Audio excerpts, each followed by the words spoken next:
My name is Maxwell Conroe. I am a writer of literary fiction. The shelves of this magnificent library carry nearly 1 million of treasured books. Their pages are full of wisdom and mystery. Each book here harbors intelligent arrangements of characters that make words which carry forth their meaning in a story. Dear sir, may I ask who you are? My name is Cadmus. I go back a long time. By a stroke of genius, I invented the 22 letters of the alphabet.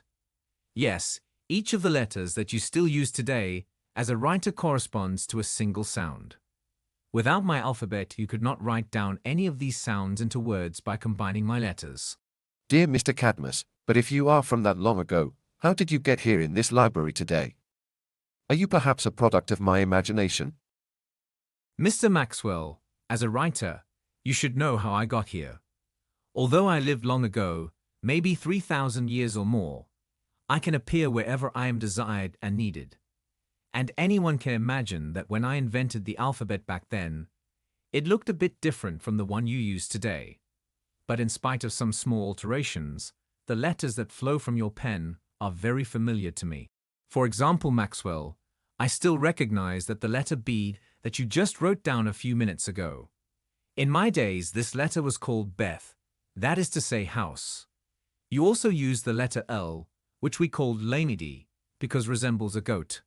And the letter G comes from Jamil, which of course represents the camel's neck. And yes, even the letter R in your alphabet comes from Alif, which had originally the shape of an oxen's head. But, sir, I still think you are a product of my imagination. Am I right that you are mythical and allegorical, as in a fairy tale? Being from that long ago, properly speaking, you cannot really exist today. Can you affirm that you are, in fact, a fabulous apparition? Let us complete this conversation without further ado about my existence or not. I see you have modified the Daleth which once represented, very precisely, the three-cornered opening of a tent, pitched on the desert sands. You modern people have now changed these angular shapes with cursive strokes, making the letter rounder. And in doing so, you have almost obliterated the Daleth. You see, the Daleth is a proud talisman of our nomad existence, because in the old world we were used to see tents as our treasured homes. Sir, I now am really convinced that you indeed are the fabled Cadmus, the inventor of our immortal alphabet. And you invent these beautiful stories of yours, using my alphabet to depict the letters needed to build your stories. The letters I invented long ago now enable you to create new stories that you want us to read. Then next, your readers can bring these stories back to life with their own imagination. Sir Cadmus, that invention of yours was truly ingenious. Thank you for giving us the alphabet. We owe you great gratitude for giving humanity a gift of incalculable value. Your alphabet allows us to express with infinite precision and refinement all our abstractions and deeper thoughts. The history of our cultural development was enabled by your alphabet. Without your alphabet, no accurate record of speech would be possible. Thank you. That's true.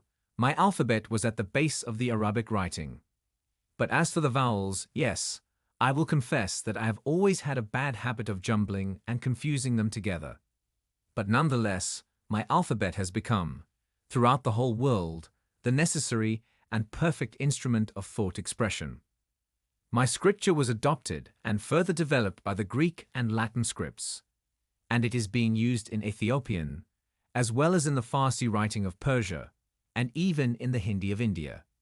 The history of the alphabet and how we write our stories is intimately bound up with that of the development of the human mind. Sure, the alphabet was my blessed invention.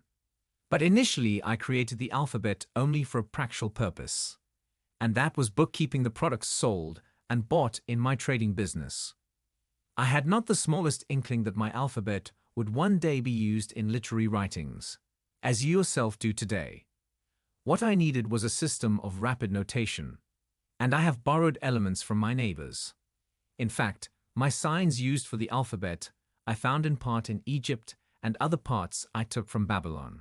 But this is not an occasion for false modesty. You gave the world this most precious of inventions, the 22 letters of the Phoenician alphabet. From these 22 characters have come the alphabets of many cultures.